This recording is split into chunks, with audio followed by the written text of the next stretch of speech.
महाराष्ट्र की राजनीति में उस समय हलचल मच गई जब राष्ट्रवादी कांग्रेस पार्टी के वरिष्ठ नेता अजित पवार के विमान हादसे को लेकर कई गंभीर सवाल खड़े किए गए।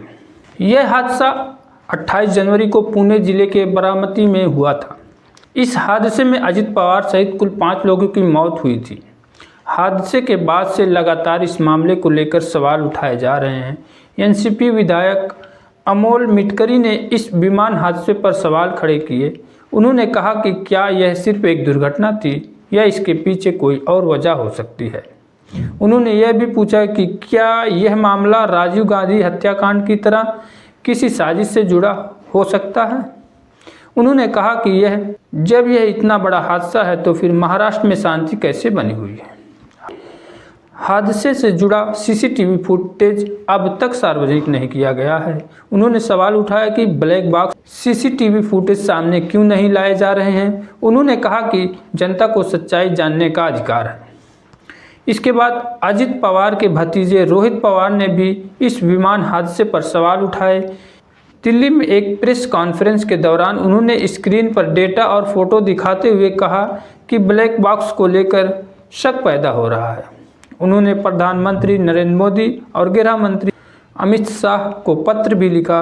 रोहित पवार ने कहा कि हादसे के समय सिर्फ एक धमाका नहीं हुआ था बल्कि कई धमाके हुए थे।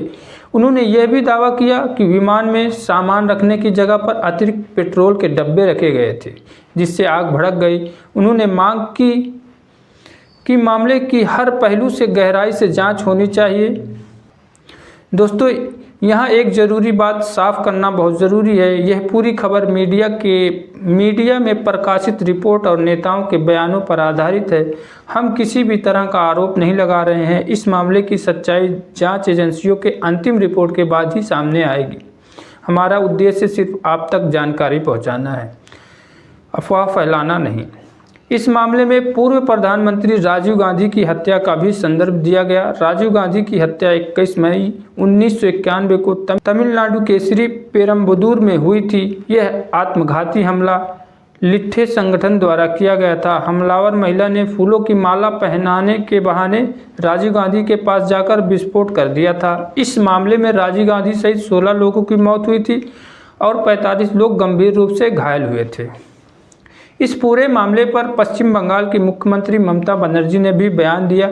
उन्होंने कहा कि इस हादसे की जांच सुप्रीम कोर्ट की निगरानी में होनी चाहिए। उन्होंने यह भी कहा कि अगर जांच में देरी हुई तो जनता में असंतोष बढ़ सकता है। एनसीपी सांसद सुप्रिया सुले ने कहा कि जनता के मन में सवाल उठ रहे हैं और जनता को जवाब मिलना चाहिए। उन्होंने यह भी कहा कि रोहित पवार की सुरक्षा बहुत ज़रूरी है और राज्य सरकार को इसकी पूरी जिम्मेदारी लेनी चाहिए। एनसीपी प्रमुख शरद पवार ने कहा कि अजित पवार की मौत एक दुर्घटना थी और इस पर राजनीति नहीं होनी चाहिए। उन्होंने कहा कि महाराष्ट्र में एक काबिल नेता को खो दिया है। दोस्तों, अजित पवार के विमान हादसे को लेकर अब लगातार सवाल उठ रहे हैं। सीसीटीवी फुटेज, ब्लैक बॉक्स, धमाकों की संख्या और जांच की प्रक्रिया, इन सभी मुद्दों पर स्पष्ट जवाब की मांग की जा रही है। सरकार और जांच एजेंसियों से उम्मीद की जा रही है कि इस पूरे मामले की पारदर्शी निष्पक्ष जांच होगी। यह खबर विभिन्न मीडिया रिपोर्ट्स और सार्वजनिक बयानों पर आधारित है। हम किसी भी प्रकार के दावे की पुष्टि नहीं करते। जांच पूरी होने के बाद ही सच्चाई स्पष्ट होगी। हम इस खबर पर लगातार नज़र बनाए रखेंगे। आप बने रहिए हमारे साथ ऐसी ही बड़ी खबरों के लिए।